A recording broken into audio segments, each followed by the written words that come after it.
I'll tell you one thing that we have really needed in our field, and that is a set of mouth shapes or mouth cues that are accurate and that match how we actually make the sounds. So what I'm going to go through today is I'm going to show you these new articulation mouth cue cards, and I'm going to highlight features that you might not have thought about and that you might not be aware about, but they are actually critical in what we think is important when you are cueing and trying to elicit and teach some speech sounds. As you can see, I have all the different cards out here and they're broken up into different manners of articulation. And I'm going to start with the fricatives first because I think a lot of speech pathologists teach fricatives. Now, the first thing you're going to notice in these cards is we have the letter up the top here and it's lowercase because that can help kids. And then over here we have the transcription, the phonetic symbol there. And this is across all cards. Now, a key feature of all of these cards is this airstream. I'm going to show you the difference between F and V. So you'll see here with F, and you'll notice that this airstream is so intentional. When you say the air does come out quite straight and it is a little bit blowy, and that's what these lines represent. And we contrast voiced and voiceless lines with this little buzziness here to really show that. Another thing I really want you to look at and just highlight is how accurate these cues are. When we say F, we're not going, we're not putting our teeth over our lip. It really is just a tiny little bit. So the high accuracy is one of the things I'm most proud of with these decks. I'll go through and show you all of them. So with S, one of our key features here are these elevated lips. We really want that little retraction there and this straight airstream. Now, if your child produces S laterally, what you can do is you can actually draw their airstream on the card and you can show them what they're doing and what we really want them to do. And that contrasts with Z. You can see those different lines there again. We have sh and zh, and again, just notice the airflow. The lip shapes are super important, especially for SH, and I want to contrast that super quickly with our affricates. Ch. I've seen a lot of cards where they will do the same lip shape for all of them, and they're not the same. Sh is a lot softer, our lips aren't as round, but when we do ch, there's a lot of force there, and you can see that demonstrated by these long, forceful lines versus this more soft, windier, blowy air. So I just really wanted to point those out to you. The other cards that we have for H,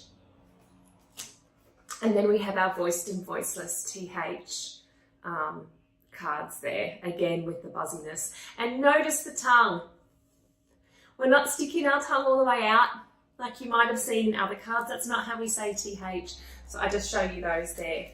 The next ones I'll go through are our plosives. And again, the airflow or the airstream was really important when we made these cards. And a good way for me to demonstrate this for you, we've got P and B here, is if you put your hand in front of your mouth, if you say P, B, you're going to feel that there is larger, air that's more aspirated. You're going to feel it more in your palm than when you say B. So that's one of our rationales. And just again, notice that the lip is pursing. It really shows, that we have to push our lips together and it helps you. These pictures and the shading that we've included are really going to help you to cue those specific elements that your child needs to be successful. Again, I'm going to show you the differences between these voiced and voiceless. We have our T and D, and I love this tongue shading here. And then for K and G sounds, we have those two there. This is probably a good time to show you, or just to let you know, that in this series we have 4 different lip shades, and that was really important because not everyone has bright red lips or bright pink lips. I don't know if you've seen other clip art or other cues. For me, lip shape, lip colour. It's important. And I really, when we put this deck together, we really wanted kids and SLPs and the support people that are helping the children to feel like these mouths represent them. So I'm going to just show you the 4 different colours we have. We've got a little bit of a softer pink tone. We have some nice caramel undertones with this card here. We have some darker browns and some lighter pinky tones on this one, and this has a little bit more of the that reddish and cool undertones there. So I just thought I'd let you know that in this set you can print all cards in one colour, or you can have a mixed set of cues featuring all of these different colour shades that we have there. For our nasals, we have and that's our NG. We didn't include airflow on here, but there is an option for you as an SLP to include something about a nasal airflow. But when we tried, it just didn't look quite right. So that's an option for you as the SLP to individualize these cues. If you need to individualize and point out the airflow, we'd recommend doing something above the lip if you need it. The last set that we have are our liquids and glides. What I'm going to do is I'm actually going to stick them on these craft sticks. Now I've just put some sticky tack on there, but I would also use sticky tape because this is actually how I would cue it. I find it so easy to hold this up next to your mouth or to hold it in front of the child so that they can see versus holding the card up like that or pointing like that. So I just really wanted to show you this option. But here we have our L sound, and I want you again to notice the shading of the tongue and how accurate it is. And think about other L cards that you've seen. I'm sure you've seen it where it's got a really, really long tongue sticking up. That's not how we say L, so that's a really nice one there. We have our bunched R here, but also in the deck we've got a retroflex R if you need that cue. And then the other two we have, these are our glides here. Ooh. And this is yeah.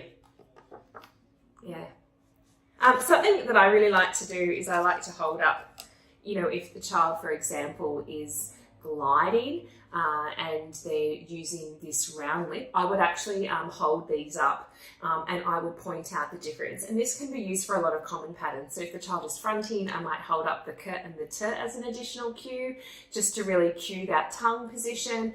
So I just thought I'd let you know that these tongue depressors are super helpful for you if you really want to be able to hold the cue or have the child hold the cue and just highlight those little mouth shapes.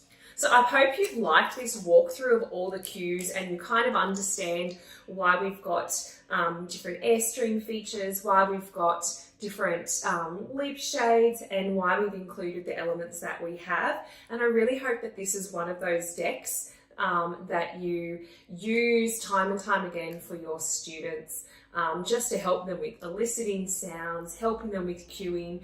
And remember, we always have black and white versions in our resources, so you can draw on and you can colour things to highlight and to help your students master their articulation sounds.